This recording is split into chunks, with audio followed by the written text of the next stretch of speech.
Welcome to Entreprogrammers Podcast, the podcast for developreneurs, with your hosts, Josh Earl, Derick Bailey, and John Sonmez, the podcast where you get to be a fly on the wall listening to real conversations of three developers trying to tackle the challenges they face as entrepreneurs.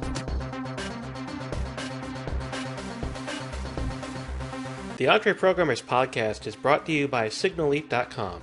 It's not just the best audio host for your podcast, it's also the only podcast host that we'll talk about during the Entreprogrammers podcast. Because Signal Leaf is one of the services that I'm building and often used as fodder for information that we talk about during the Entreprogrammers podcast. So check it out at signalleaf.com. It's podcast hosting without the headaches. Yeah, that was pretty crazy yesterday. A little bit. It was, yeah. It was great. It was great doing it with you guys though, because that really helped me keep me going. And we came up with a lot of good ideas late in the day too. I think they didn't really help us, but I think that was pushing our creativity. Right. Yeah, definitely. Yeah, I think there was some points, like if we did this again, like with the three of us, I would probably have us split off more, would make more sense, and come up more with a solid plan of like at any point in time, okay, we're going to do this, we're going to send X emails and let's all split break, do a bunch of work and then come back and then figure out what next to do. So I kind of like the frequent check-in, like every hour and a half, kind of touch base for a few minutes, or more frequently if we run out of stuff to do. That seems like it would be a good way to tackle it. Yeah. I liked having the Hangout open all day, honestly. I mean, I thought there were plenty of times when we did break away and go do whatever, but having the constant communication channel open, being able to see what everybody's doing, I mean, it was about as close to working together in the same room as you can get, and there's huge advantages to doing that when you're doing something crazy like we did yesterday. Yeah, that's a good point. I think it's just a matter of organizing the work a little bit better so that we have focus. Right, we certainly could have organized the work better, but I think the communication channel was good to have open all day. It was like those long extended phone calls with your girlfriend where you could never hang up. You just keep saying bye over and over again. You hang up. No, you hang up. No, you hang up. I'm hanging up. I don't know what you guys are talking about. Someone's here. Bye. Okay, and then bye. John just clubbed his wife and dragged her back to the cave. It's all right. There's something about her running you over with a car, I hear. No, that was. She was going to run herself over with a car. Oh. Because my 2-year-old was driving her nuts. We're trying to figure out the logistics on that. Yeah. I think they did something like that in the movie The Happening, except it was a lawnmower. So, oh gosh. She could just get some tips and tricks on how to do it from there. So I think I haven't seen any. There hasn't been any other sales. There's been some activity on the site. The press releases, I guess, went out today. So I don't have much faith in those because they're kind of cheap, gammy press release type things. So it would be interesting to experiment though when we actually launch. Do a real press release. I think. Yeah, I think when we get around to the real launch, we need to do the whole research on people that write about podcasting for TechCrunch and Lifehacker and all the other big techie news sites that we all pay attention to. We need to spend some time finding out who the writers are so that we can get in contact with them and get press releases in their hands a couple of days ahead of time. Yeah. And the thing that we have to be careful, though, is we can't just hand them a press release and say, have at it. We have to say, not for release until a certain date. That way we get everybody doing the press release on the same date, so we get all the traffic all at once. Yeah. Otherwise, you end up with one company doing it early, and then other companies see, oh, these guys already broke the story, I'm not going to bother with it. Yeah, like that's the whole idea of an embargo. Right. A lot of those press releases will say embargoed until Yeah, at exactly. the top of them. So Yeah, that makes sense. Yeah, so I guess it's worth since we should probably go meta for 1 second, Yeah. just so people know what we're talking about when they Right. want to listen. Yeah. But so we did another 24-hour challenge, but this time all three of us did the challenge, and the idea is to try to make $100 in 24 hours with starting from nothing.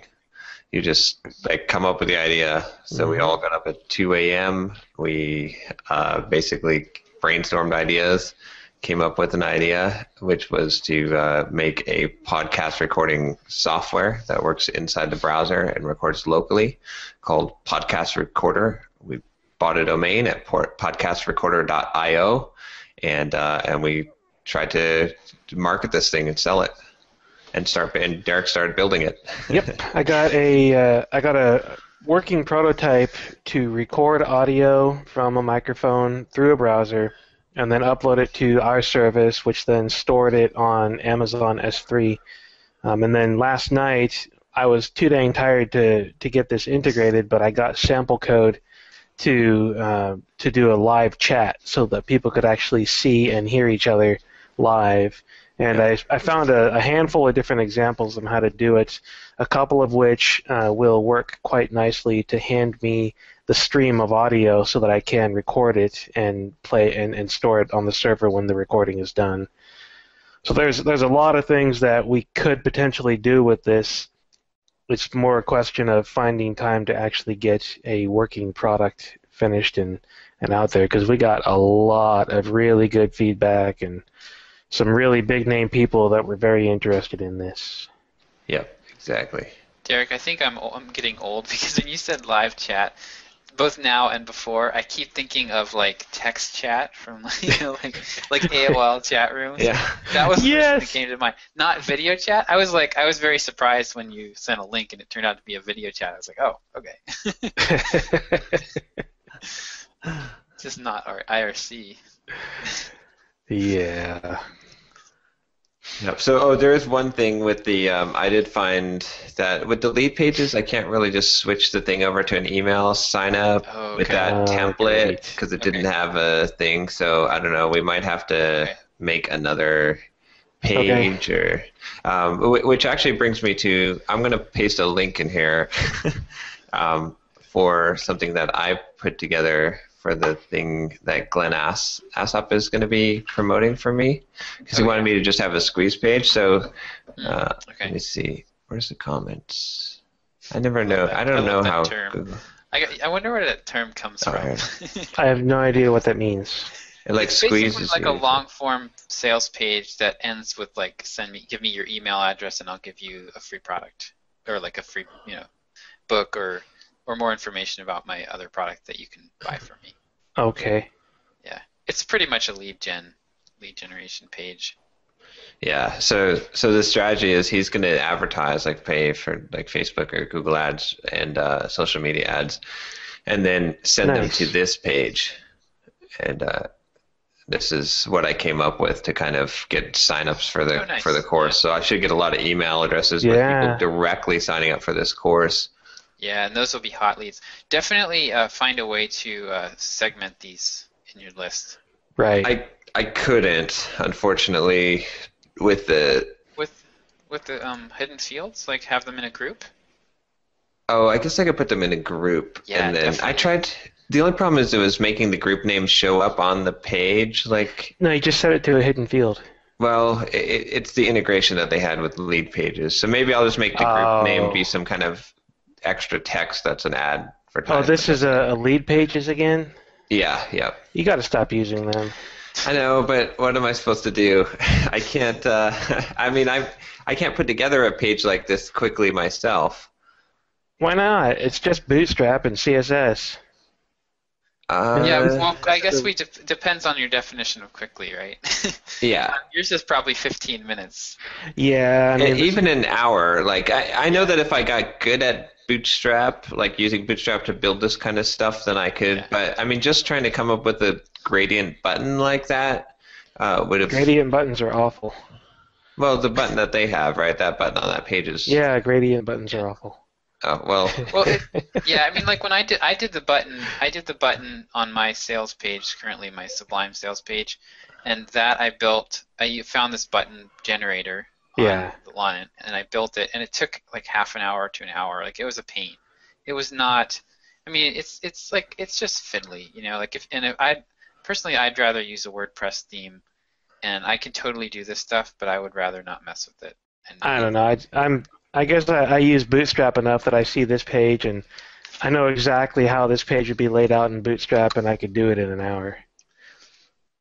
Yeah. Okay. Well, I mean, yeah. I guess I need to invest some time into that since I'm creating so many. But then again, it's like if I can use these things, I don't know. I go back and forth. I'm like. Yeah. I just keep seeing you say things like, "Oh, I'm using lead pages, so I can't do this. I'm using lead pages, so I can't do that. I'm using lead pages, so I can't do." You know, it just seems like you're limiting your ability by using a product that doesn't support the features you need. Yeah, I can see that point. You know, the other side of it though is that it's like, I don't know, sometimes it's easier to just work within the constraints of a system because you don't waste time and you don't spend extra time. Like if I were throwing up pages like this, and like I said, like if you already are familiar with using Bootstrap and for you it's not a big deal, then it's not an issue. But I guess it is a crutch, but I'm using the crutch right now in order to be able to get things done quickly. So sure, that's fair. Yeah, and lead pages is definitely, like, I've done a lot of research, or not a lot of research, but I've looked around quite a bit for good sales page templates for WordPress, and there aren't very many, which is why lead pages exists, and why they're making a lot of money. Like, there's just not, the closest thing I've found is, I've been using Thesis a lot, which I like. Thesis is kind of just like a meta framework, and then you can install themes inside of it. Mm-hmm. There are like special Thesis themes, and usually those have a sales page theme. They come with a sales page template, which is pretty much like a stripped down, no sidebars, you know, single column of text with maybe like a background color. They might throw in like a few extra little things, but it's just like, it's pretty much just like a nice blank canvas to work with. Right. Yeah. And that's what I'll be using that. I'm just gonna stick with that for a while and sort of learn what works for me and what doesn't. Yeah, I'm still interested in buying Cascade.io. That still looks pretty awesome. Yeah. I mean, the one theme they have on their demo page is, you know, not super awesome, but I think this could be a pretty killer product overall. I really like their landing page. Their page. That actually, I would want that template from them. I don't like the templates that they have though. All the demo templates look over designed for a sales page. Like I really am not a fan of the multiple, like a lot of people are doing this now where they break their landing page up visually into these blocks, you know, and there's a lot going on in each block. It almost looks like it's designed for an iPad, where you're paging one page at a time, and maybe that is the idea. You know, it's almost like you're flipping pages in a magazine, but you're scrolling up and down. Right. And it just breaks up the sales message a lot, makes it very fragmented. So I love, but anyway, the Cascade.io, I love their landing page. It's like a long form sales page, and then all their demo templates are not what they're actually using. I think that's really interesting. I think they're selling what people want versus what works. Yeah. It seems to me like, as I'm thinking about this problem, the real solution is like to settle on one type of sales page or landing page you're going to create, like, and you're going to use that for everything that you use, like maybe slight variations of it, but because it's just too confusing and too difficult to try and find the different ones, like you settle on the thing that you know that you're good at, that you can, and maybe that is something that you like have designed yourself so that you can ultimately customize it. Or maybe there's two. Maybe there's an alternate. Maybe there's like a long form, and then you've got like a short email sign up. And if you have those two things that you know how to do whatever you need to do with those two, then you're pretty much good. Well, and you can once you have kind of a base, you can experiment from there. Yeah. learn, okay, I'm going to try a different color button, which actually does sometimes make a difference. But, it might not matter for you, and you won't know until you test it. But if you always use something completely different every time, you never get a chance, you never get a chance to actually settle into that groove. It's like program hopping. If you're trying to put on muscle, and you change programs every 2 weeks, you're never going to get anywhere. Yep. So we should maybe this week or next week we can try and convert our thing over to be a MailChimp integration to start collecting emails. So that'd be the best. The more emails we collect, the better. Yes, for sure. Yeah, we might want to just at that point go off of take that opportunity to just go off of lead pages and set up some sort of WordPress theme and create a landing page out of that. Yeah. So that way we could actually do some blog articles and stuff. Yeah, see, that's another thing, though, because if you're talking about creating a WordPress theme, that is a lot of work. There are a lot of little places that you have to add certain bits of code and all the PHP stuff that you have to do to build a good WordPress theme, and that's not a simple endeavor. So in that scenario, I can see why lead pages is appealing. And this kind of goes back to why I don't like WordPress. It's just really difficult to do things like this, to create themes that take advantage of everything that WordPress has and everything that you need. I mean, you're talking about hours and days of work to get this page design that John has into a WordPress theme versus, an hour for me to be able to code the same thing in Bootstrap with a static page. Right. No, I'm actually talking about just picking a WordPress theme. Oh yeah, just buying one of that. Yeah. Not trying to translate anything. It seems like WordPress it's a virus. Once you get into WordPress, you just have to keep buying more and more WordPress. You can't get away from it. Yeah, but it's so quick. It's a lifestyle choice. It kind of is, but it's a drug. It is. Yeah, I don't know. We'll see. I was kind of in the same camp for a long time, Derick, and then I was like, I had my blog on Scriptogram, which is pretty cool, and that has you publish out of Dropbox, so it syncs. There's a Dropbox folder. You write everything in Markdown, and then you publish straight out of there, and you can customize the look and feel. They give you access to the CSS and HTML and everything. You can customize it, and then so I did that for quite a while, and I was starting to want to add stuff like a sign up form to the bottom of my posts and stuff, and then I was like, you know what? Let me look at WordPress, and it's so much easier. I don't know. It's definitely a drug.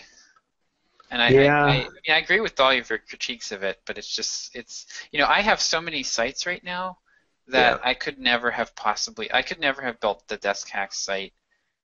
It would have taken me too long. I just threw that up in like a couple of hours and had a blog and had, it started and I wrote my challenge post and I had it on Lifehacker 2 days later.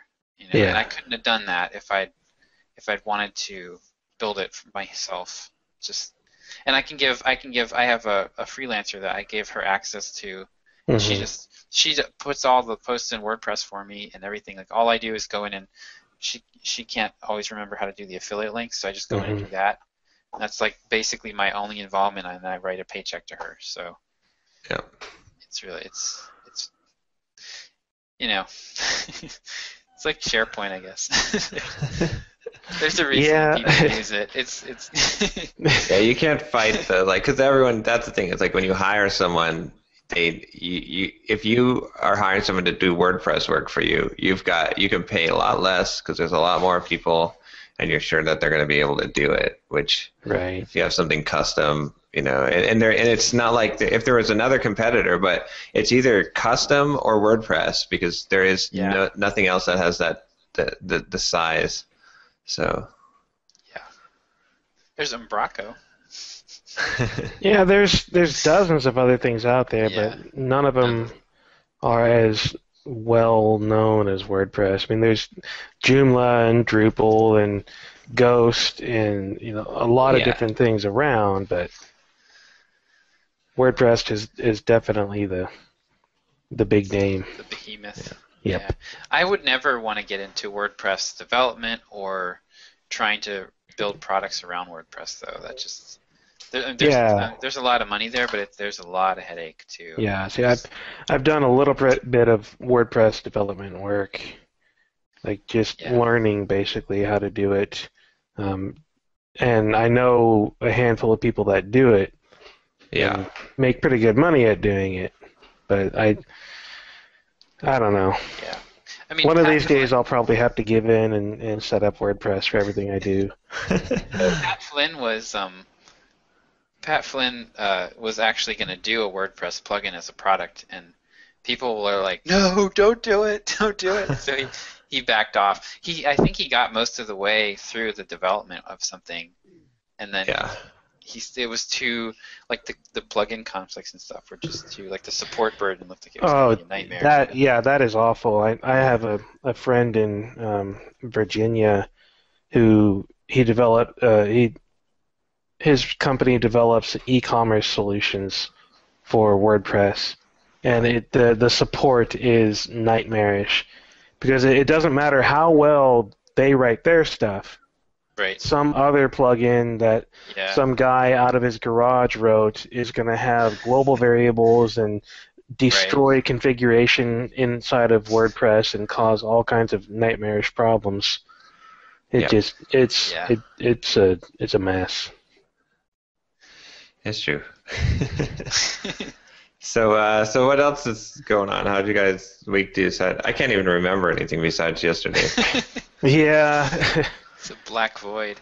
I'm actually, this month is looking pretty good for me. I have, so since I cut over to my new page, I cut over to my I got my book off of LeanPub, and I'm selling through DPD now. I'm still selling on LeanPub as well, but my main traffic is now going to the sublimeproductivity.com address, and I have sold. It's done pretty well. I've been happy. I think my conversion rate has dropped a little bit, but I need to. I'm going to give that a few more weeks to shake out because of the advertising debacle. But yeah, so far I've made like $900 this month, all told, including desk hacks, which is up to $260. Nice. I don't know what's up with it. I'm not sure if I'm maybe getting a little more traffic or something, but yeah, I still haven't sold one of your books through my ad. This is just it's insane. Yeah, and so that's actually another reason why I'm not going to make any judgments about my conversion rate, because this week I've had the ad, which didn't send a lot of traffic and didn't convert particularly well, and then we're doing this experiment with your blog. I don't know why that's not converting, but you've sent me well over 100 hits at this point, I think, and the fact that we haven't sold a single copy is very strange. It's crazy. I sent you 57 alone yesterday. Wow. Which is it's crazy. Every day it's around 50. We know it's working. Yeah. We know the affiliate link works because at least I think so. Yeah.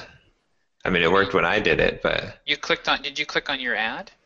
The only variable in there that might have said that maybe it wasn't working was that I had clicked on the other affiliate link before when it was the other hop page, right? So I might have gotten a cookie already from there. True. And so maybe this process doesn't work. I don't know. It seems like there's got to be something broken here, because out of that many people, no one purchased the book. Hey, Derick, you want to buy my book?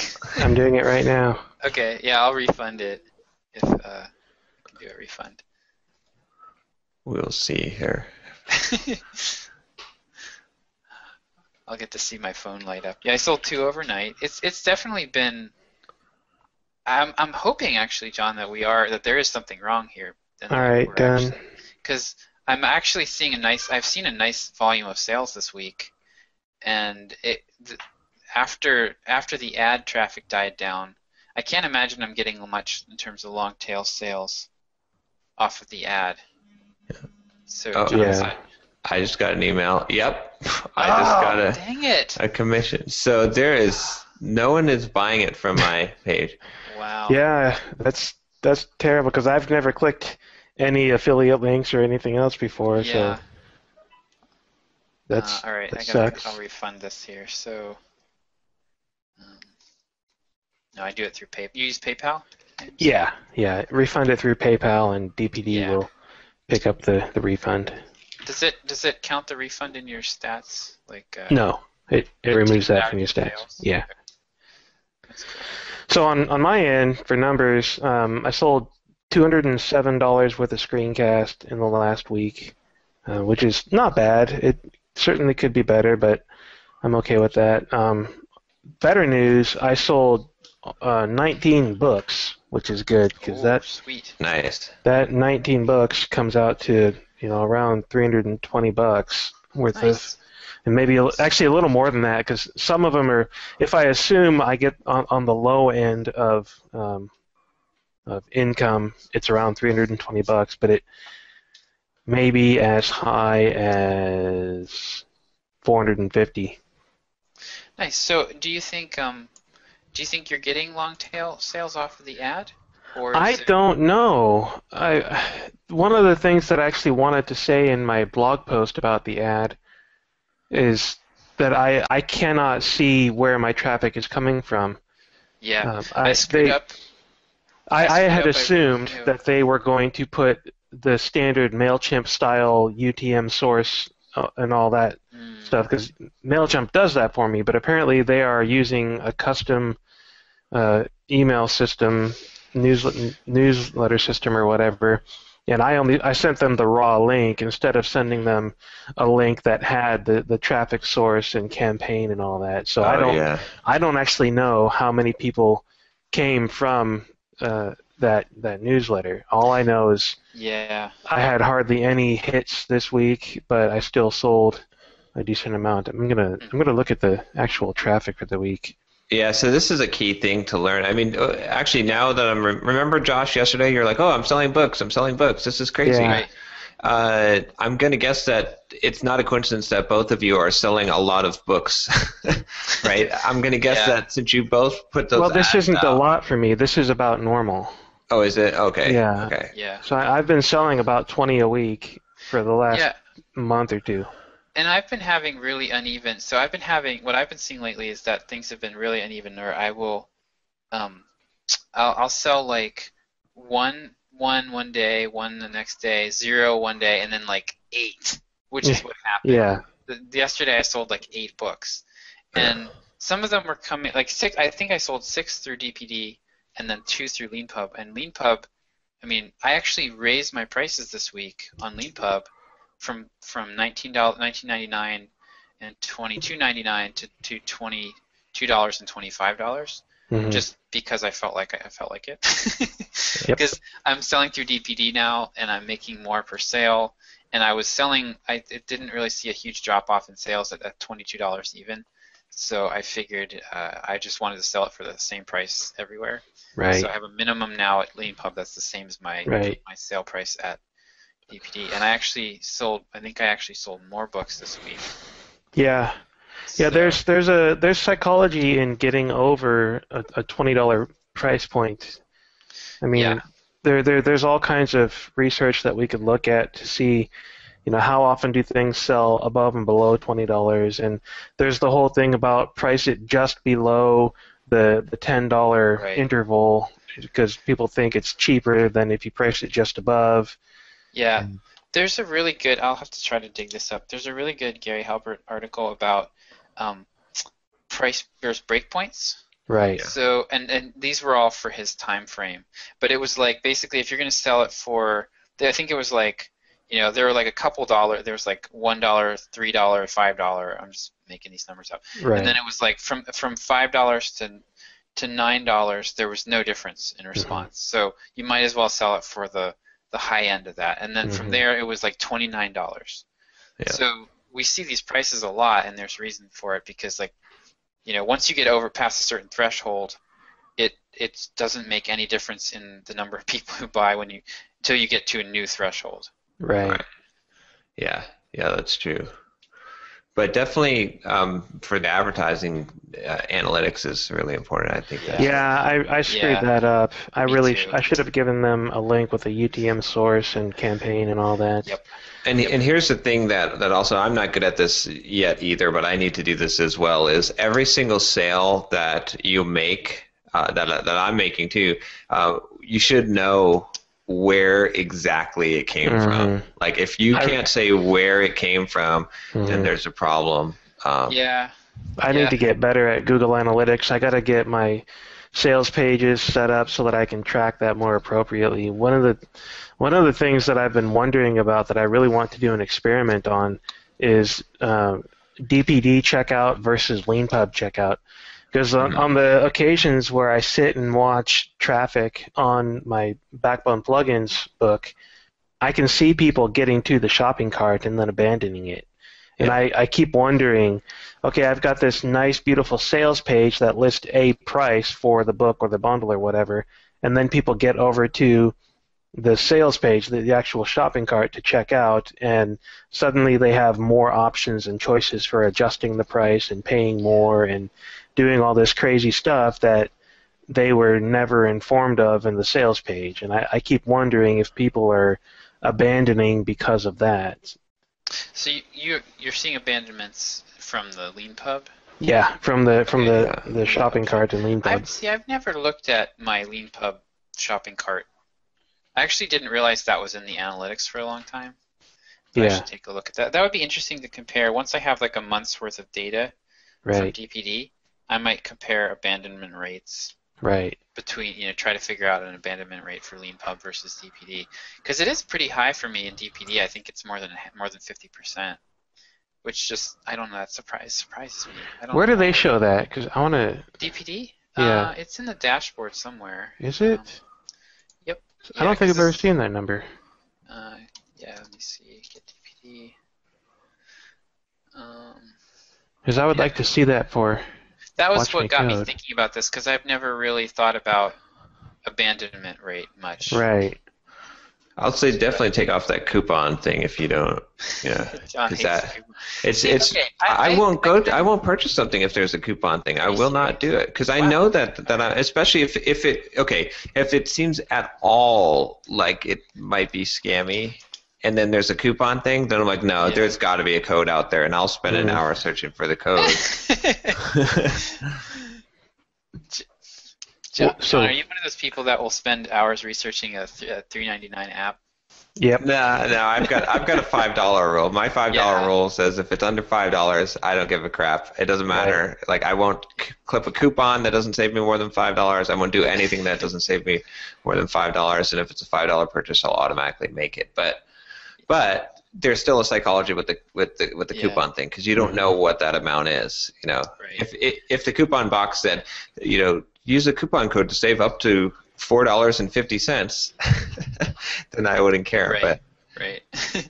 Yeah, I'll need to. I think what I'm going to do is leave it on there and collect a month's worth of data. Oh yeah, and then I will. From there, I will tweak. I want to get a solid idea of what the abandonment rate is first. I still don't see an abandonment rate in DPD. I'm looking for it. Check out. Yeah, we'll find it. I'll dig it up. Yeah. But I need to get better at Google Analytics. I've been saying this for years. I mean, quite literally years. I need to be able to see. Yeah. I mean, I can do things like go into the behavior and look at the site content.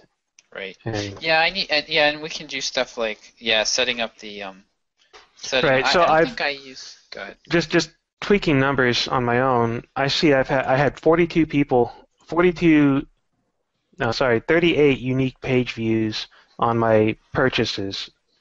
The LeanPub purchase page, and so 19 out of 38. That's 50%. That's half of my. Yeah. Half of the people viewing the shopping cart on LeanPub are gone.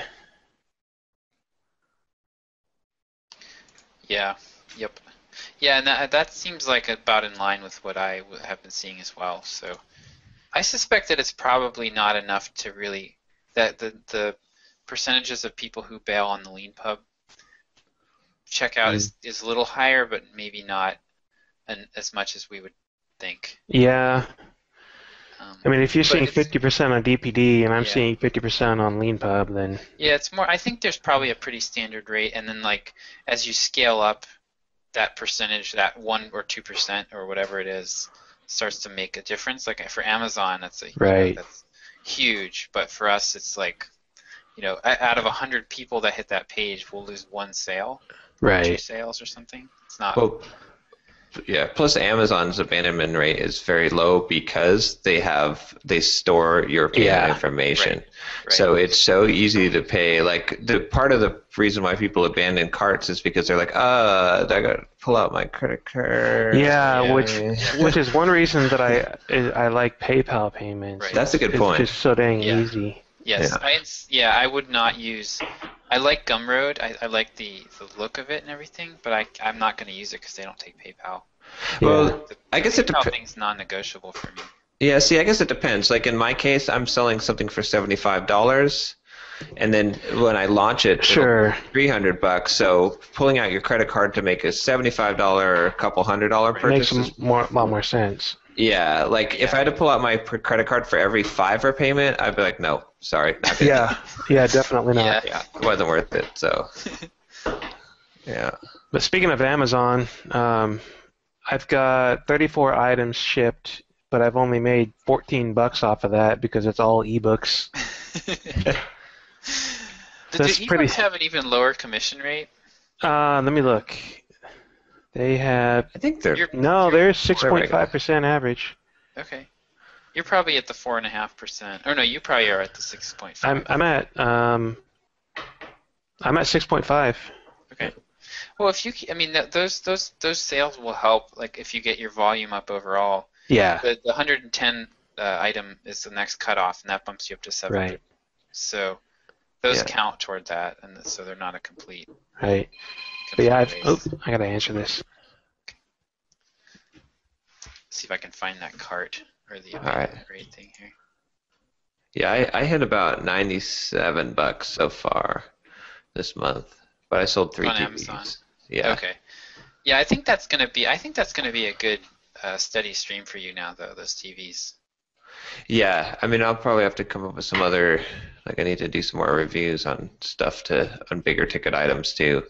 Yeah. Like I need some kind of cadence because that's obviously pays off. Yeah, I was thinking for our site for podcast recorder, this is something we could do actually. Maybe not Amazon reviews per se, but do reviews. Like that might be it because it's kind of hard to come up with good content for this. Yeah. To do content marketing, but we could definitely do like just podcast related reviews and that sort of thing. And that would also help us get in front of those people's audiences. All right. What did I miss? Not a lot. Not We're much. John was just reporting on his My Amazon's about 97. Oh, okay. Yeah, I sold a ton of ebooks from that blog post I did on reviewing those sci-fi novels. Yeah. I even got the attention of the author of the Singularity series. Turns out he is a developer up in Oregon. He works for HP doing Ruby code. Oh, cool. Which is kind of funny because in my review I mentioned something like he's either a developer or a hardware guy or something related because he certainly knows his stuff. So, and then it turns out he actually is a Ruby developer. That's funny. Yeah. Okay. Oh. I found the abandonment rate here. Okay. So it's if you go to your dashboard, I don't know how to get here necessarily. If you go to your dashboard and you click on in the right hand side, there's like your products. Like there's a list of your products. No. If you go to getdpd.com/dashboard. Yeah. You don't see a widget on the right side that says products? Oh yeah, like Yeah. with the number X of Y. Yes. Yeah. Yeah. If you click on, for me, I have my top selling product is the Right. only thing up there.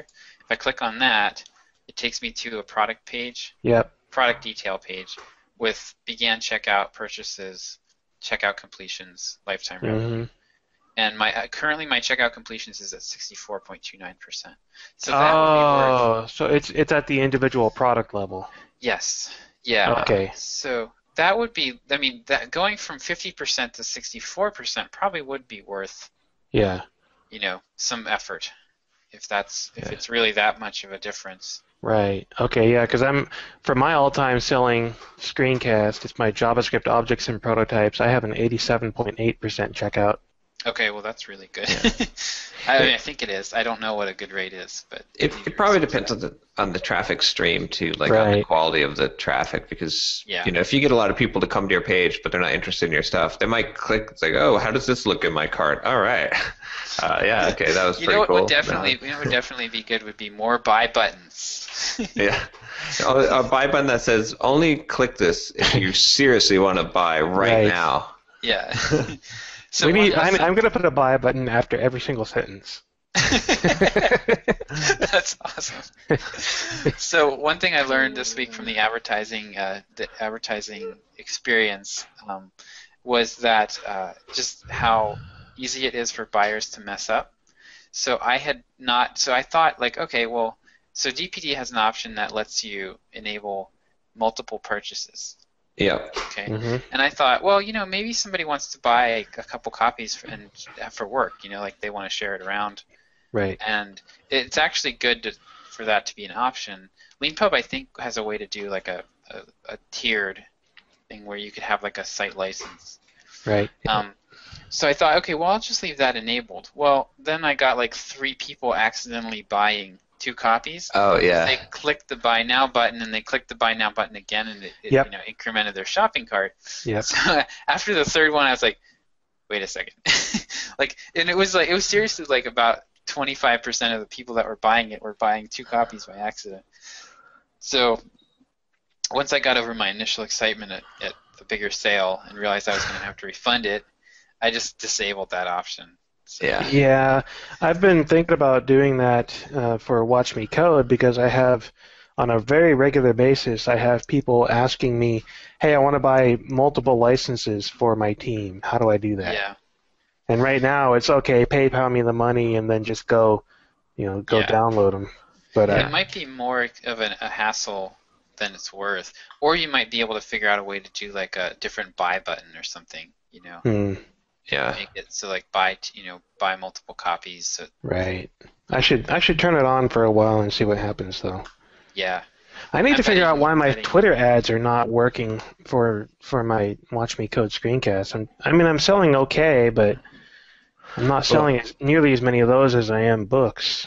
After my experiment here, I'll be able to give some insight on that too, because this will help. And just the fact that it was like we kind of stumbled upon this, and then Glenn had confirmed it, which was that it direct from social media to your sales page does not convert well. Like you better to capture their email and convert them later. So you need another hop.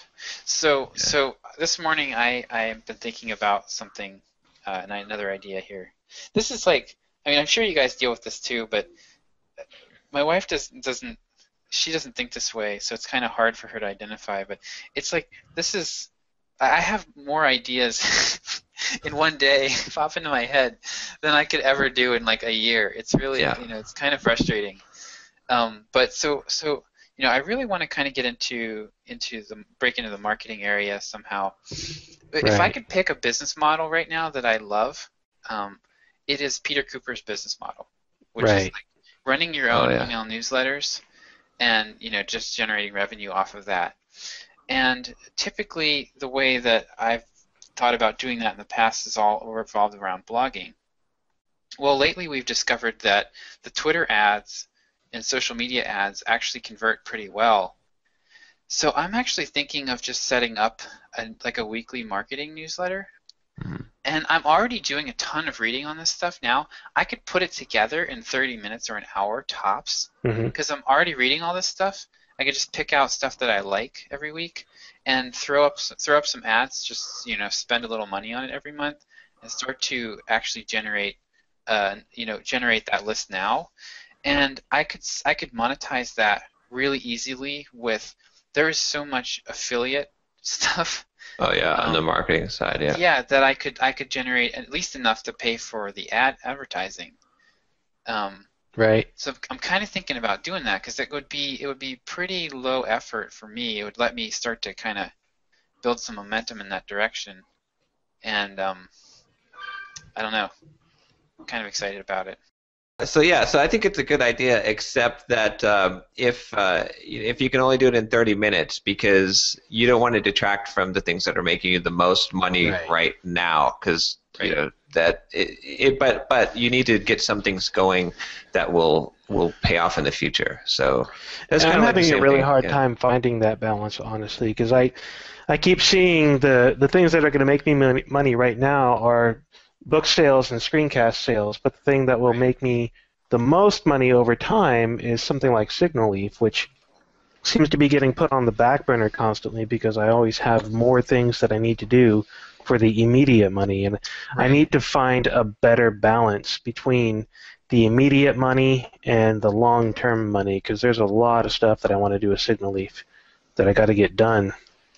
Yeah, that's a good point. I mean, I think in your case too, it's like if you're able to get to a point where the screencasts and books are basically generating enough income that you can kind of leave them on autopilot, then you'll have a lot more time to devote to the and I'm there with the book. The book is pretty much advertising at this point. Yeah, I'm doing okay with that on Twitter. I need to spend a little bit of time with it each week to get new and relevant ads into the pipeline. Otherwise, they go stale and you don't get very many clicks. But the screencasts will never be there because I have to produce one a month, and it takes a crap load of effort to produce them. Right. Well, so one thing that's appealing to me about this thing that I'm considering doing here is, so it's definitely, like, it takes time. It takes time it's going to take a lot of time before I can build up enough of a list to actually make some money with it. Yeah. And I could either start that clock in a year, or I can start it now. Mm. You know what I mean? Like, it's gonna, if I could do Twitter ads, and it costs a similar amount, 30 cents an acquisition, or 30 cents a click, $1.20 an acquisition basically. Right. And I can get 100 subscribers a month. Well, that's not very much, but in 12 months, that's 1,200 subscribers. That's getting to be a decent sized list. Yeah. I could actually make some decent money off of that. Yeah, I'm subscribed to several weekly lists that don't have anywhere near that subscriber rate, and they still produce pretty good content that I really enjoy seeing. Yeah. Yeah. Yeah. So, but I guess for Derick, what I was thinking is just that. I think for you, finding a way to keep that clock moving, keep the clock ticking. You've got Signal Leaf, with SaaS products, it takes quite a while for them to get up to that level of revenue. Right. So we need to figure out for you, how to make sure that you're adding that 100 subscribers a month, or what, equivalent of what I'm talking about. Right. Well, the first thing I need to do is get a dang pop-up for my mailing list, because Yeah, exactly. Just say, that Derick Halpern video was epic. Yeah. Yeah, see, you guys can't make fun of me. If you're not using a pop-up, you're an idiot. Well, it's so funny because I was thinking about getting rid of my pop-up, but every time I do an experiment and I get rid of it for a day, I'm like, what the heck? 1% conversion rate. I was getting almost 4%. Well, look at it this way. I way. say I'll leave it longer. I mean, I have hundreds of people reading Los Techies blog posts every day, and my sign-up rate for the month of March so far, I have 9 subscribers in 7 days. That's pathetic. Wait a minute, 9 in 7 days isn't that bad. Yeah, it is. That's barely one a day. That's just over one a day. Less than 1%. Yeah. Well, wait a minute. Nine a day. Oh, I thought it was. I thought you were talking about 9 a day. No, not 9 a day. 9 total. 9 in 7 days. Yeah. So your conversion rate is what, 1% or something like that? 0 point something percent.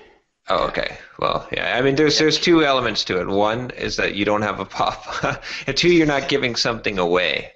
You got to give something away, really. Yeah, Value. that's true. Yeah. Honestly, I probably need to get away from Los Techies because I think I'm already abusing that community. Yeah, maybe you should. There's a lot of things that I can't do that I want to do, and I'm already pushing the boundaries with all of the links and everything that I have on there. Well, you know what we're doing? We are like at the very cusp of, we're pushing the edge of the developers who market things, right? It's like, this is stuff and we're getting a little bit of backlash from these, but we keep on pushing the edge further because, and I'd rather be on the front end of this, because what's going to happen is the smart stuff and way to sell things online starts in the marketing spheres. It starts with the Pat Flynn's. It starts with the Fizzle guys and all of that, right? And then it creeps into the rest. And so other software developers are going to be doing the same kind of stuff that we're doing. That right now appears a little, it's markety or spammy or whatever. But it's because it's effective and it works. And it's the same thing like with the pop-up. It's like, people get pissed off when they see a pop-up on my site, but look how much it converts, and I'm selling my course, and I mean, I don't know. You kind of got to get to the point where it's like you kind of get over it, and it's like, but maybe you have to move off of Los Techies if you're going to get a lot of backlash for it. Yeah. Yeah, it kind of will suck to lose a lot of that traffic. It will. There's a lot of traffic. I mean, that site if you right think you're now. going to do it, you might as well do it sooner rather than Yeah, I should. Yeah. So there are currently 30 people looking at lostechies.com and across all the bloggers. And this is actually pretty low. I was expecting it to be closer to 60. Makes me wonder if our site is crashing. Honestly, no, it's up. But I mean, on an average day, I can pull up Google Analytics and see 40, 50, 60 people on the site at any point in time. Yeah, and it's constant. There are, if I look at the audience overview for the last month, or if I look at how do I get back to the dashboard? I'm so bad at Google Analytics. Clicky, Google Analytics for Seriously. mentally slow people. Audience That's why overview. I use it. That's not what I wanted. Oh, there's the dashboard home. In the last 2 months, there's been 43,000 people visiting the site. In the last 2 months? Yeah. That's weird. That doesn't make sense. Oh, visiting your site or Los Techies. I don't know. The traffic must be spiky then, because like in 1 month, I get about 100,000 views on which may be like somewhere between 80 to 90,000 unique visits. And I have usually like 16 to 20. I was wrong. That was the last week. Yeah, okay. Okay, that sounds better. That makes sense, because I figured that Los Techies must have about 3 times the traffic of my blog. It's about 300,000. So it's about 100,000 a month. Yep. How many people contribute to Los Techies? Actively, there's probably less than a dozen, maybe 6 or 8. Inactive, there's close to 30 people in the group. But it's been around forever. I mean, I personally have Los Techies blog posts that are referenced as source material inside of Wikipedia. Nice. Dang, you've arrived. People consider it an authoritative source of information. Yeah. Which is one of the reasons that I've stayed there for so long. I hate leaving Los Techies because it has such a huge community and it's such a great place to blog for me. Well, but see, there's another way to look at it too. I mean, who knows what would have happened? But if you said that there's like your blog posts are referenced in Wikipedia, if they were on your own domain, the page rank you'd be juicing from that would be phenomenal. So I don't know. But then you might not have been able to. But then it might not have been referenced because it might not have been as is known. There's like, but I don't know. Like there's no better time to cut over than now, because having your own domain that's page ranked that you have full control over is definitely a valuable thing. Yeah. For your present. I mean, obviously you have domains, but like a million of them. Yeah. Yeah. I mean, I don't think it was necessarily a mistake. Like, you've basically built you borrowed their audience to build your own. Yeah. For now, you know, so that and I helped build the audience at Los Techies too. Right. Yeah. In the 8 years 6 years that I've been blogging there, I saw it go from around 2,000 RSS subscribers to well over 10,000. Yeah. Okay, so I got a question for you guys. Okay.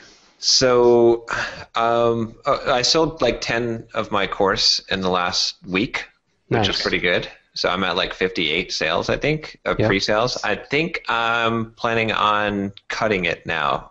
Yes.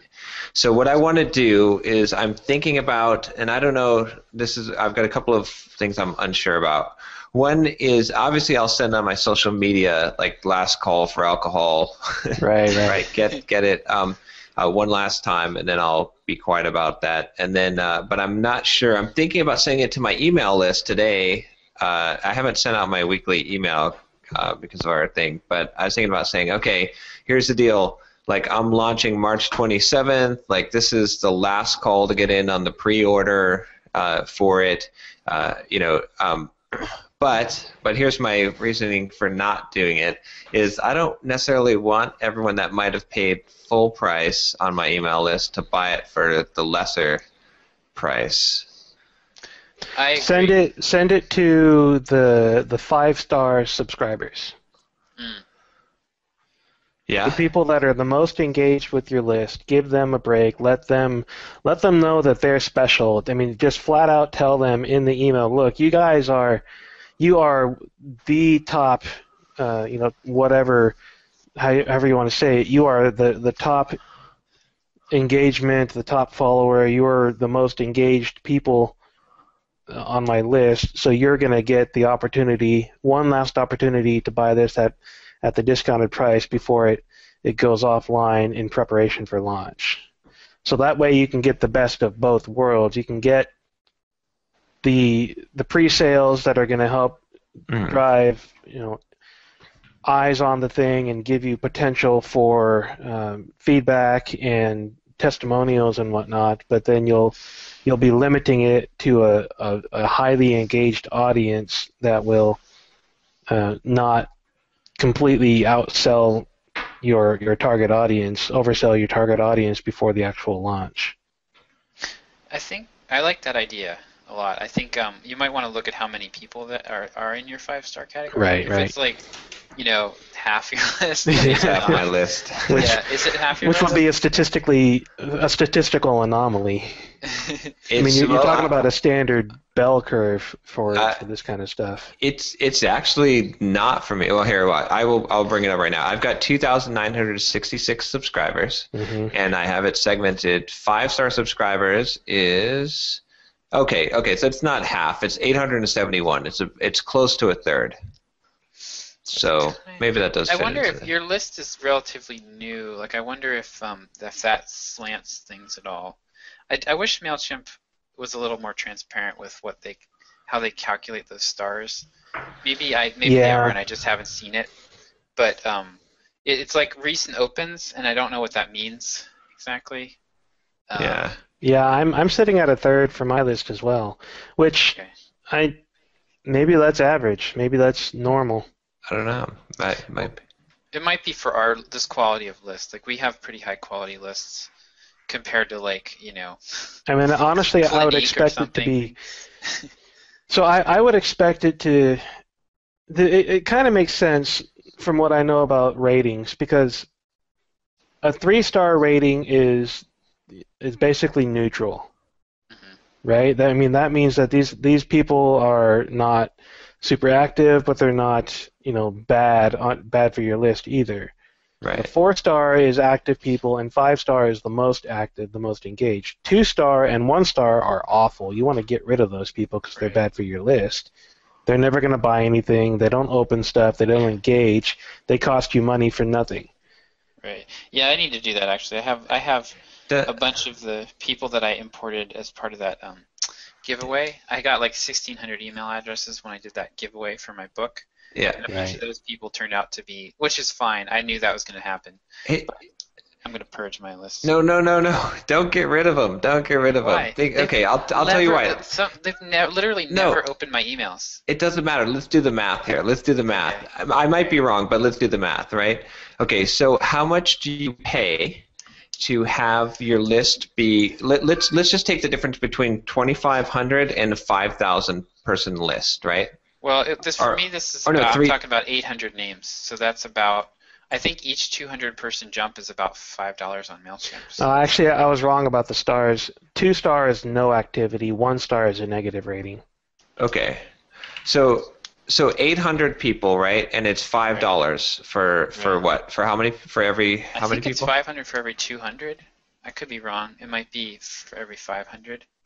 But then it breaks into the. Or here, I'll look right on the thing because this is worth knowing because I'm pretty sure that I'm right on this because I've been kind of thinking about this for a long time because I was thinking about doing the same thing. I was thinking about purging my list. Let me go into settings. Okay, so plans. Okay, so I'm on the. Okay, I'm gonna go from the $45 a month to the $50 a month plan. Like you go up in $5 increments for every 200 until you hit like the 5,000 subscriber plan.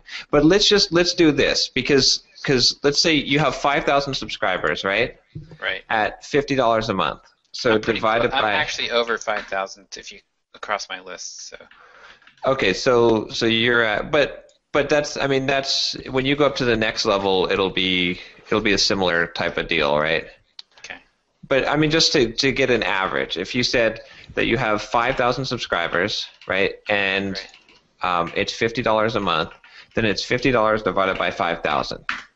So each person on your list costs a tenth of a penny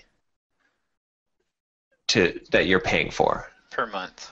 Per month, right? Right. So, let's say there's 800 people, right? So times 800.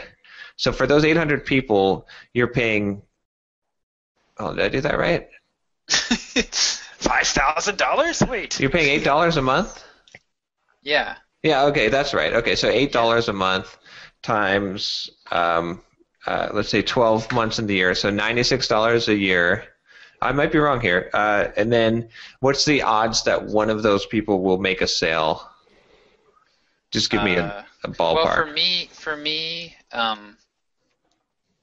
the sale is only about $20. Also, which changes the math. So I would need at least 4 of those people or 5 of those people to make a sale to break even. But let's say, like in a year, those 800 people. Do you think that there's a 1% chance that they'll make a sale? That any one of them would make a sale? I think if you've literally never opened my emails, Uh-huh. the chances are. I think you're right. It's a judgment call. I'm not really sure that it's that beneficial to do, but Let's give them 0.5%. So we'll say 0.5%. So if you take your 800 times your 0.05, that would be 40 people making a sale. So even if you did give them 0.25%, so that's like 20 sales, and even if we cut that into a fraction, 0.1%, that's like 4 or 5 sales. So, right, if you have a $20 product, then it definitely pays for it. If you have anything higher than that, if you have like more expensive products or more products, then I don't know. To me, it seems like it's better to just have them on the list. Like, you're definitely not losing. At the very worst, you're losing $96 a year by having them on the list. But yeah, well, actually, that there are. I mean, I agree. You're right. There are some other potential problems, like if those people mark you as spam, that could actually hurt your list rating overall. Mm-hmm. If enough people in Gmail mark you as spam, then that could potentially hurt your deliverability. So yeah, I mean, I don't know. I think it's not a huge benefit like deleting them would not be a huge benefit. I'd say rather than deleting them, is there some way that you can like send them something that they will open or something? Email they won't open. Well, there's got to be some way that you can, maybe if you. I've I don't know. actually seen that work before. I read an article about that a couple of months ago where a guy segmented his list by people that had not opened anything recently. Okay, I'm going to do this. Yeah. Well, You're going to do what?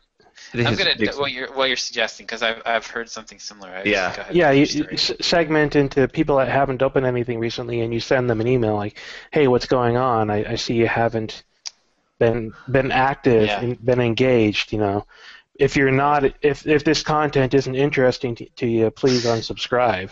If it is interesting, hemorrhaging subscribers. Yeah, yeah. I won't open MailChimp for a couple of days after I send that email. Yeah. No, I think I'm going to do that. I like that, actually, and that would be an interesting experiment. Right. Yeah. Or instead of suggesting people unsubscribe, ask them what they want to see out of the list. You know, why are you subscribed to this list? What do you want to get out of it? Yeah.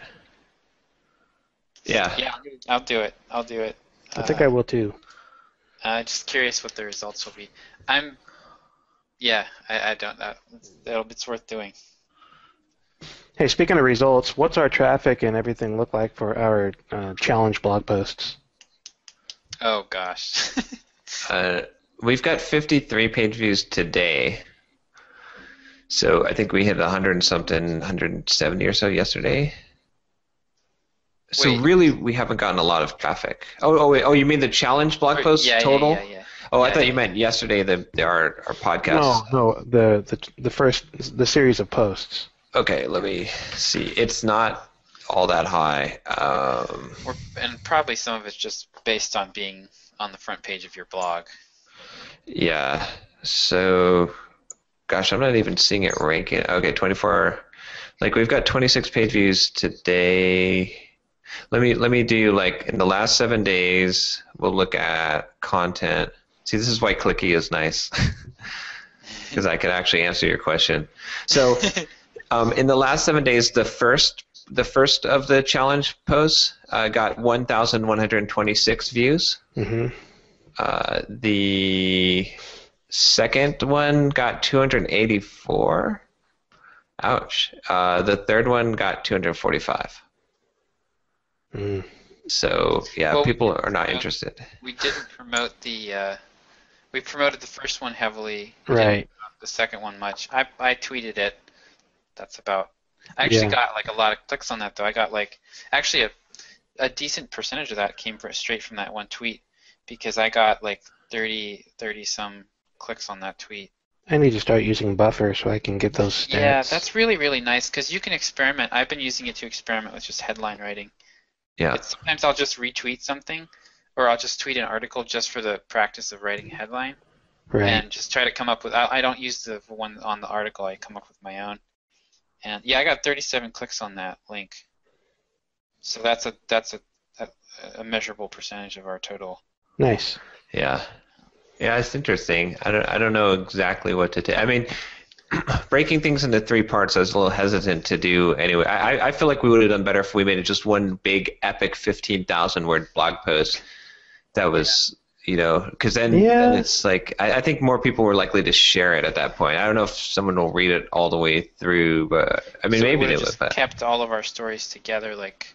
So what we need to do for yesterday's write-up then is do it as one post. We need to each individually condense what we're writing so that it fits better together, and so that we're not as individually as wordy.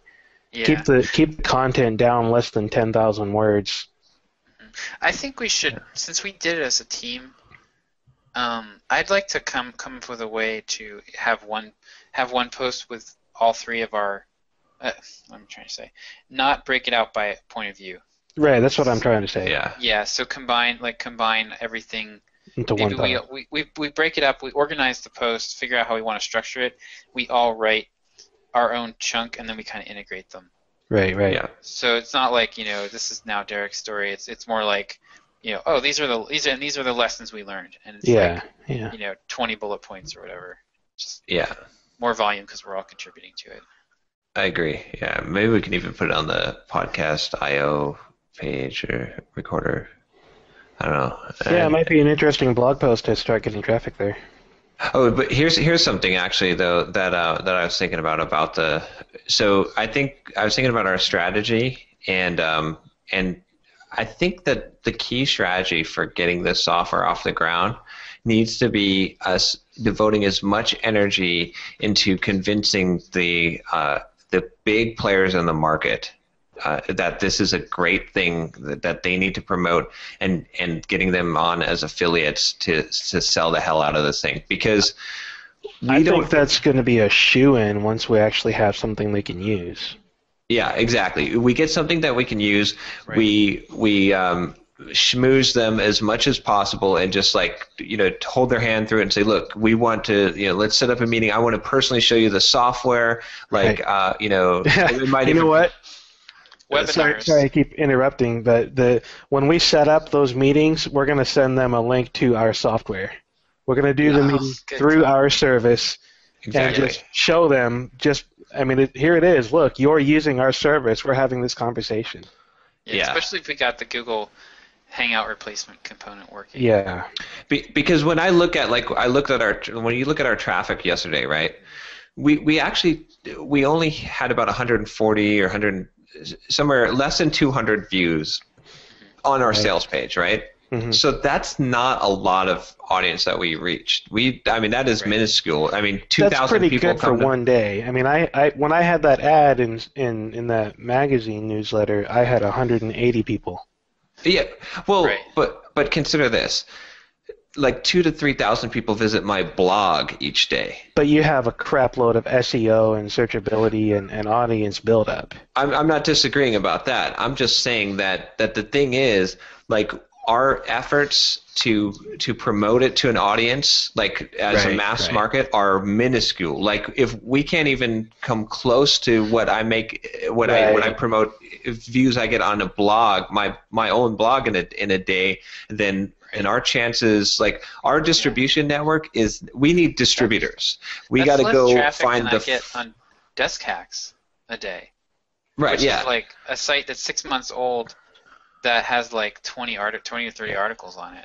That's a lot of articles. So on our own, we could reach, even if we Odesk it out and get email lists and whatever and send out emails, maybe we could reach 500 people a day, right? Mm-hmm. And that's stretching it, I think, at this point until you grow. But if we find the 4 biggest movers in the podcast market and we sell them on this and get them on board as affiliates, they could reach thousands of people each day. My blog is small compared to a podcaster's blog, a podcast community blog, right? Some of these guys are getting 10,000, like Blueberry or some of those, they're getting 10,000, maybe more views per day on their content. So if we focus on the big 4 people that we can find and we get them, that's it's a lot less work because we're only going after 4 people. Right. We only have to sell it 4 times.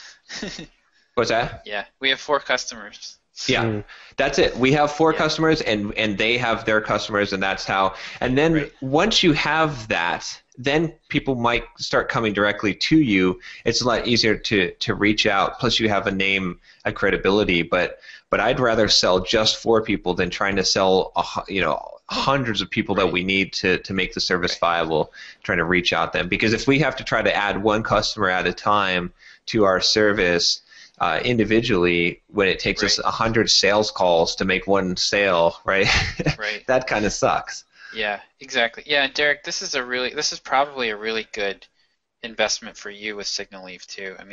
Gosh, if we could, that would give you so much credibility. If you had an in with these guys, they would actually trust you, and they'd take a hard look at Signal Leaf and consider recommending it or offer to help you in some way, be willing to help you. But yeah, I agree. I think or Libsyn buys you. Yeah, which Libsyn could buy you and have your nice user interface. There you go. Call it Signal Leaf 411, right? Yeah, but I wouldn't want to work for another company. Yeah. I mean, No. if somebody did offer to buy anything I've built and the number was right, I'd certainly sell it, but I wouldn't go work for him. Yeah, And, you don't want to be acqui-hired. right. And that puts me in the same position that I hate, is when I start using a startup or product that I love and they end up getting bought, and then the people leave and the product goes to crap because it's not the same visionary. Yeah.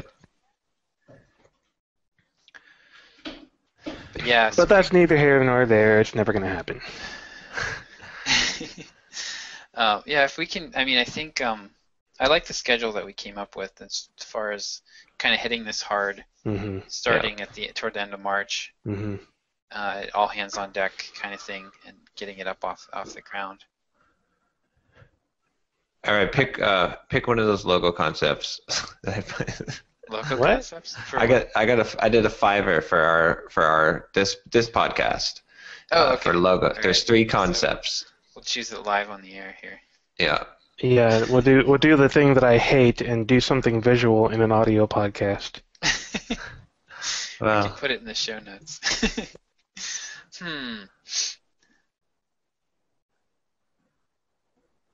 I like that first one. Yeah, I like the first one the best too. The bottom one kind of looks too corporate to me. Yeah, it looks too much like Dell. Yep. The second Yeah. one looks like Enterprise Rent-A-Car. Actually, it looks like F Actually, underscore. oh, now okay, now you just changed my mind because I was can't- gonna say I like the second one. Now I can't don't. unsee the F. Yeah, I can't unsee it now. That's done. Okay, so definitely the first one. Okay, yeah. I'm not crazy about the black. Yeah, I Go on. I can have him change it. invert the background and text. Put the speech bubble to the left of it. Yeah. To the left of it, like. Yeah. Okay. All right, I'll give him that feedback and then. Yeah. And then Or just get a really high resolution vector graphics version of this. Buy the high resolution vector graphics version of this, and I can manage the logo from there. Yeah. Okay. All right, I'll do that. Cool. All right. Anything else that we got for? Don't think so. Do we want to do our commitments? Oh, geez, I can't commit to anything. I'm working on client work and trying to finish my presentation for next week. That is literally the only thing I can do, and it's frustrating the heck out of me because I really need to blog on Signal Leaf again. I've got a blog post. Wait, actually, do I? Hold on a second. Nope, I don't. Oh no, I do. I have a blog post scheduled for Los Techies on Tuesday. I've got MailChimp. I have one scheduled for MailChimp on Thursday, and then that's my only live activity or scheduled activity for the week. And I'm lucky that I got those in ahead of time because I don't have time to do anything else for the coming week. Going dark. So it will at least look like I'm active this week, even though I won't be. You want to go halvesies on a VA? For Like hire someone from the Philippines for I don't do know, like what? $20,000 a year, and we each pay half, and they To do what? They schedule blog posts for us. They like transcribe, send out the newsletter. Like put it in MailChimp. You just type it up. Do the. Well, those are formatting. the easy things. I mean, that's 2 minutes compared to the 3 hours that it takes me to write the blog post. It's not the scheduling that. It's not putting it into MailChimp. It's not putting it into WordPress that takes me a long time. It's writing the dang thing. Yeah, I'm kind of at the same point. Like I'd like to outsource more, but I haven't found a lot yet that I can outsource. I mean, there are things like screencast editing and podcast audio editing and things like that I outsource already. Yeah. But when it comes to creating the content, I can't outsource the content creation. No, but there's a lot of others. I don't know. I've been toying with the idea of hiring someone that could do a lot of the stuff or research. Formatting a blog post is that's a pain. I mean, in WordPress, to me, that usually takes at least half an hour to an hour, depending on how. That's just part of images and. That's just part of writing for me. It's the process of I use Mars Edit. I don't write directly in WordPress. Oh, okay. Yeah. And in Mars Edit, I know it's a halfway clunky UI, but I know it well enough that I'm fast, and it's the way that I think now when I'm writing blog posts. It's like writing in Markdown or writing in Mars Edit are roughly equivalent for me, because as I'm writing, I organize the document structure while I'm writing, and it flows out of me in the structure. That makes sense. Yeah, I'm strictly Markdown, and then I have to uploading the images and stuff. I still do that directly through WordPress. See, for you, I would totally outsource that stuff. Write the Markdown, gather the images together, and ship it to someone so that they can do that. Because that probably does take. That's actually what I used to do for Derick, and it would take me half hour to an hour for some of the larger posts to format all of that stuff. Yeah. And so that would be worth outsourcing. Yeah, I'm doing that with Desk Hacks. Like those articles. Right. Are all taken care of, and I just kind of skim them, make sure that everything looks good, and then schedule it. So it's pretty nice. But I don't know, I'll have to think about it. I might start making a list of things that, like, every time I do something, I might say, could a VA have done this, and then like another list of missed opportunities. Would I have been able to do something, or had someone do something here? Yeah, the opportunity cost. Yeah. So I don't know, because I feel like if I could get someone with a little bit of a marketing chops and a little bit of creativity that could actually come up with some ideas and stuff, I could probably come up with a list of things like, handle this kind of stuff on Twitter for me, go and find people that, and start making connections for me that, send this kind of thing to make introductions, and like start doing these kind of things that would, start putting some links out there, and I don't know. I think there's probably a list of things that could be done. Yeah. Like try and get what me I on should podcasts, really do is start up a blog aggregation. Not aggregation. I don't know what the word is. Where I have a blog, a technical blog like Los Techies, where there's a bunch of authors. Only get all of the blog posts written by third-party authors. Kind of what I'm trying to do with Desk Hacks, actually. Yeah, exactly. like that, only for become a publisher. technical stuff. Right. Yeah. And actually, that's kind of what has inspired me to try to think about this newsletter thing too. Is I really want to try to adopt more of a publisher mindset, where I'm letting other people, curating other people's content. Right. Yeah. Because I'm really good at I've found that I'm pretty good at knowing what people are interested in, and getting it, I got a lot of practice at that when I was working on the newspaper, coming up with story ideas and stuff, and it's carried over, and I'm able to pick out things that do pretty well generally. Right. So if I can put that skill to work more, and not have to spend all my time actually writing the content, I can kind of leverage it more. Yeah, it's kind of like it's a leverage type of thing where you can. Right. That definitely makes sense. I was actually thinking about doing like a blog network as well, where, like, from my course, because I'm teaching people how to create blogs and market themselves. I was thinking about doing something where I'd say, like, okay, here's the deal, like, set up WordPress multi-site. No. No, they create their own blogs, but we have WordPress multi-site for Los Techies, and that's half of the problem. That's hell. That is at least half of the problem. Yeah. Okay. It's awful. That explains a lot, Derick. I didn't realize that you were using it's awful. I was thinking more of a blog network where I would support the people. Like, I would say, like, here's the thing, I'm going to help promote you a little bit, to get your blog going. Like, and if you I want from you this, I want you to write a blog post on your personal blog once a week. Right. Like, this is how you get into the program. But there's also this group blog, which is about this process, and you write a blog for this blog once a month. And that's how it goes. If you do that, then I will help promote your personal blog. You can use my name, and you can put my kind of endorsement there. But another requirement would be, like, you link back to me, like, I have some amount of, like, advertising on your blog that I can do, right? Because I'm kind of helping bootstrap you into, I'm giving you a boost. Right. And I think that there would be enough people that would be willing to, I'd also provide personal mentorship type of thing. And I think I could build like a huge network of like, over time, 100 blogs or so. Google would blacklist all of you. No, I actually think that could be really powerful. Yeah, the only reason Google would blacklist you is if you were cross-posting the same content. Yeah. But even with that, if you did whatever that origin tag is, I can't remember what the actual tag is, to specify where the content was originally published, Google will see that and won't blacklist you. Yeah.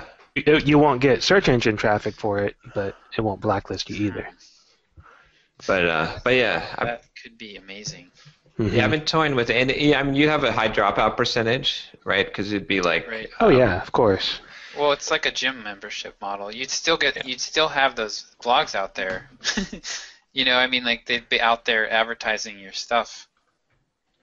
You've just come up with a way to replicate multi-level marketing. Well, then you can have those people start their blog networks. Yeah, I don't think it would. It would just be 2 levels deep. Yeah. but that could be great. Man. And the idea there would be kind of like, if I'm helping these people and mentoring them and giving them the most important thing, which is consistency, right? Then out of however many of them, 1 or 2 of them are going to hit a home run, and they're going to get bigger than I am, right? Or the same size, and then they're going to take me with it. Like you see what I'm saying? Like I think that's what I'd be banking on. You hope they get bigger than you are, and that they talk about you. Exactly. Right. Yep. So yeah, make a lot of people successful, and you'll be even more successful, right? So, exactly. I mean, that's my entire career. I constantly tried to make my developers smarter and better than I was, and it just made me look better all the time. So that's I really like that idea. Okay, now don't steal it. No.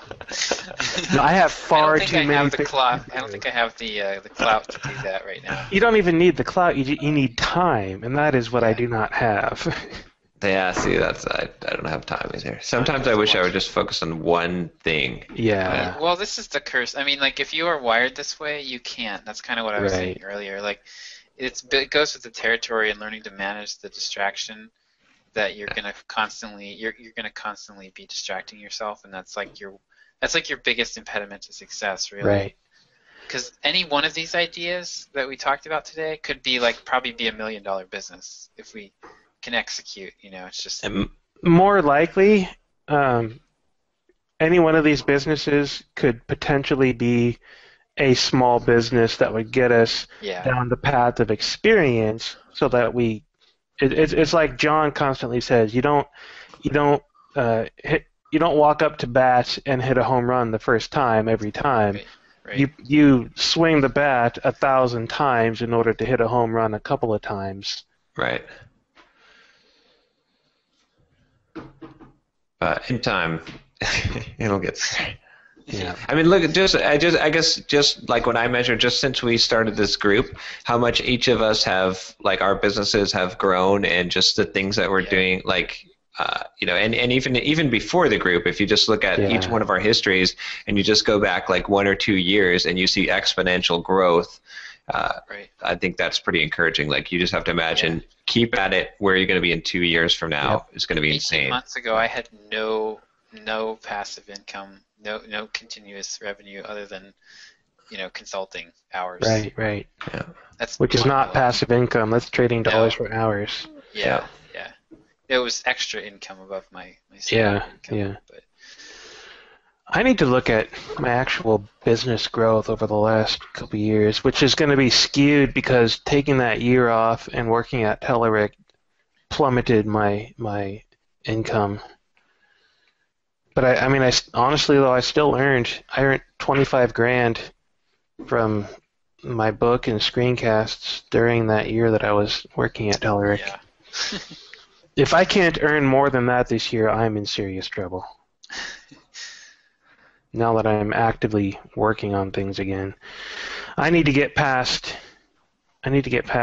some of my current obligations, get my screencasts flowing on a more regular basis, and get my second ebook started.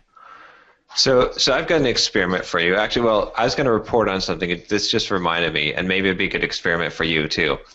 So this week I took off from Pomodoro. Mm-hmm. I did not track my time, and it went to hell. It was horrible. It was not a good idea.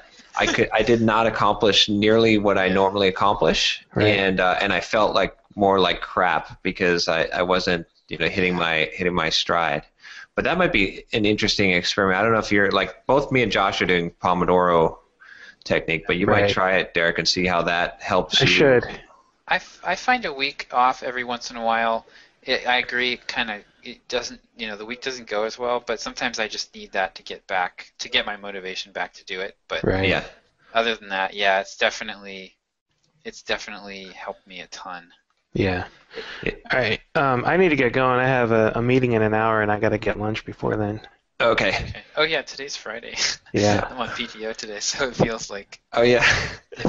Normally I'd be talking away forever, but I have a meeting at 1. But I was supposed to have this meeting on Wednesday, and I literally slept through it. I decided to get some sleep Wednesday afternoon in preparation for Thursday, and I totally forgot that I had that meeting set up. Oops. Yep. All right, guys. We will be next week. I'll be out next week. I'll be in Toronto, Canada. Okay. All right. You're not going to report remotely from Toronto, Canada? Actually, maybe I will, because I don't have anything planned on Friday. It depends on what time I get in. Let me look at my calendar real fast. See what time I get in. Yeah. You could join us live from the parking garage on your phone. Yeah.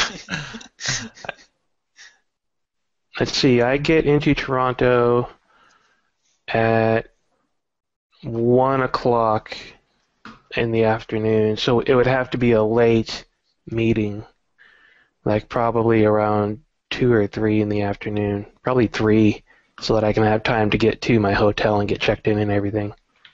I could do 3:30. I could do 3:30. Okay, that'd be 4:30 your time. Oh, yeah, I can still do that, I think. Yeah, I could do that. Or say 4 your time. Okay, yeah. Or, yeah, can you do 4 your time, or our time, whatever? Yeah. Yep. Okay, cool. I'm putting it on my calendar. All right, guys. All right. Okay. It's been fun. Yep. See you guys. Yeah. Wanna start a business, but you just know how to